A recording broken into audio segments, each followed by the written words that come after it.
I've got this large cross, okay, that I'm going to finally finish up. It's been sitting around here for quite a while. This is painted with my Black Bondago, and it already has a layer, 100% layer of foil adhesive on here. So I'm going to show a fun technique on this.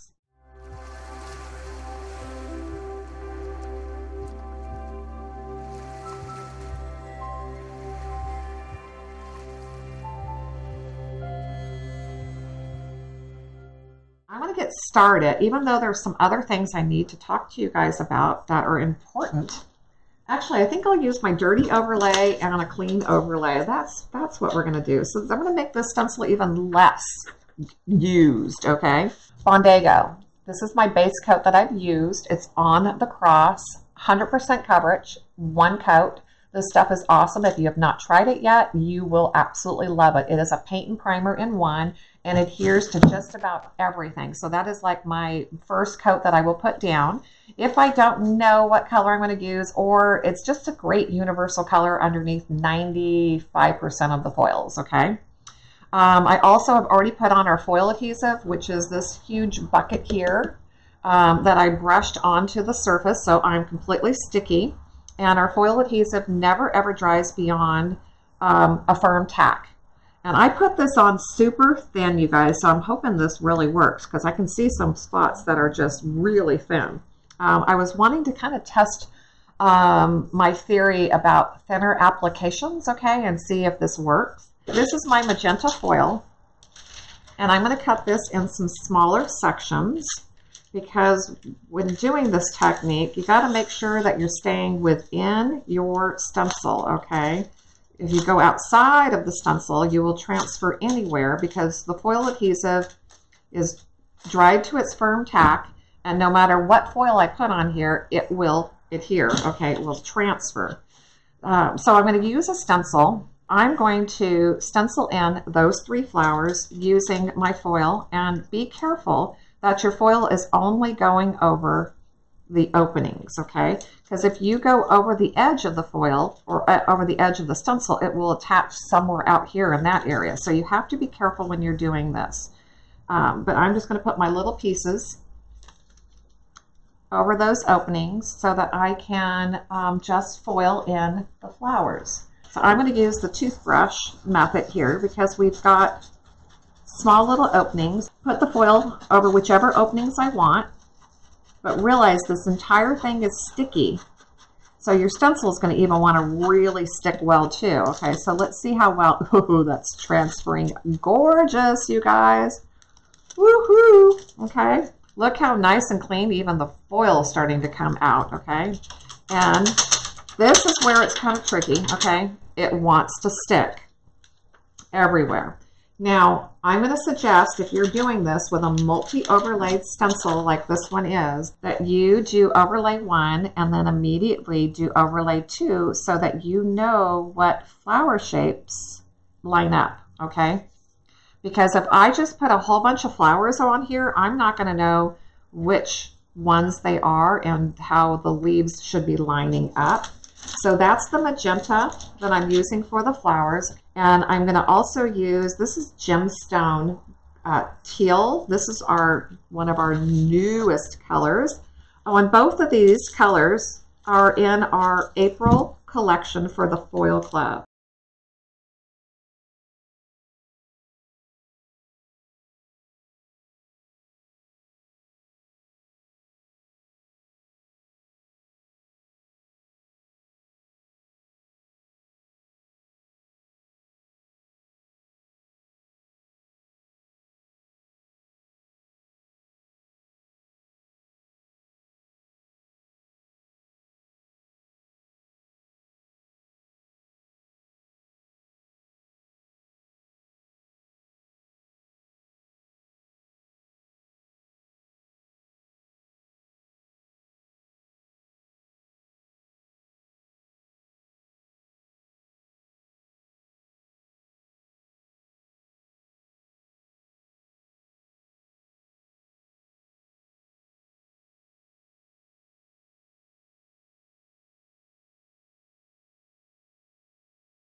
The pattern that I chose for this is our Flower Power Pink, okay, which I think would be awesome with this design.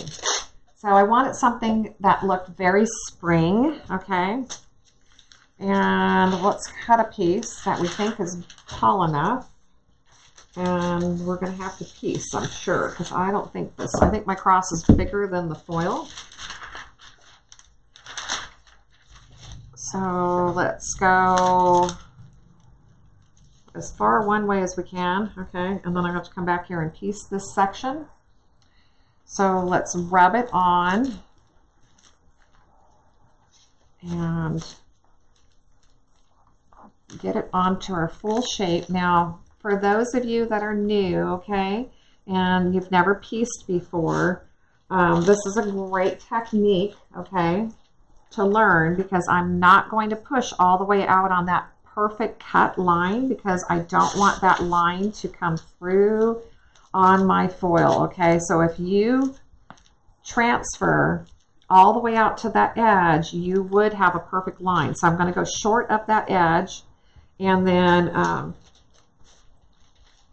piece over the top of it, okay? So once I'm done, I'll put another piece over the top, and I'm going to make those two come together. So the first thing I want to do is peek and see what I've got so far. And there's definitely some transfer, okay, but not as much as I want, because I really would rather have like almost full transfer. But oh my gosh, that actually looks kind of cool with a partial transfer. This is a holographic foil, so it's going to be, I want to say, a little loud, okay? This is going to be fun.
The Flower Power, being that it's a holographic foil, does make it look like it's three-dimensional, okay? And now we're going to talk about how we can embellish our foils.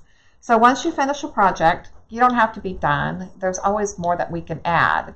And so I wanted to grab my paint pens, and then I couldn't find all my paint pens, so I bought a whole nother collection of paint pens, and I just got black and white, which I thought would be so much fun to just go ahead and add some detail. So I started by doing this one flower, and I'm going to go ahead and zoom in. I'm going to lay this down so that I can add the detail that I want to do. So just a paint pen. All you have to do is like dab them, make sure they're writing, okay? And then I'm just going to come in here, and all I'm doing is outlining, okay?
And nothing has to be perfect when you're doing something like this. I think it's just kind of super fun just to add a little extra.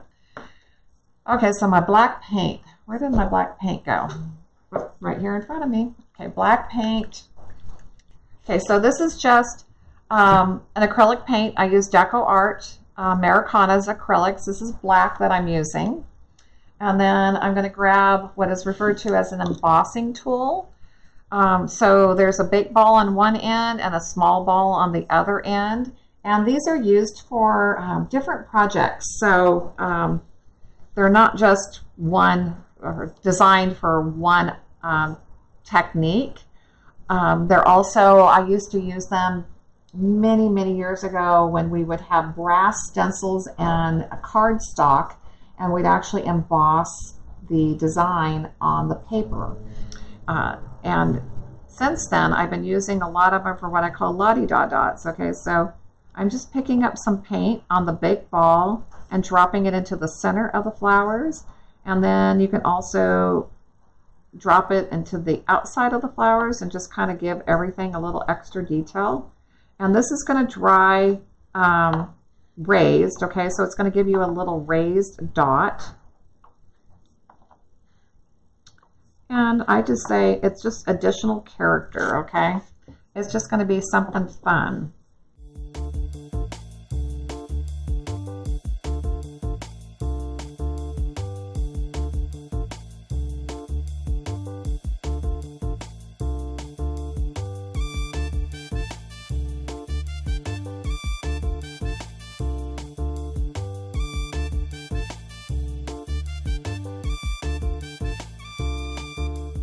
I still have some detail to do. I want to finish outlining all of the flowers. And like I said, you could come in and even if you just took the black pen and just maybe outlined a little bit of the cross. I mean, there's so many things you could do. You could use the white pens as well, but it just adds a little bit more dimension and character, and I think personalizes it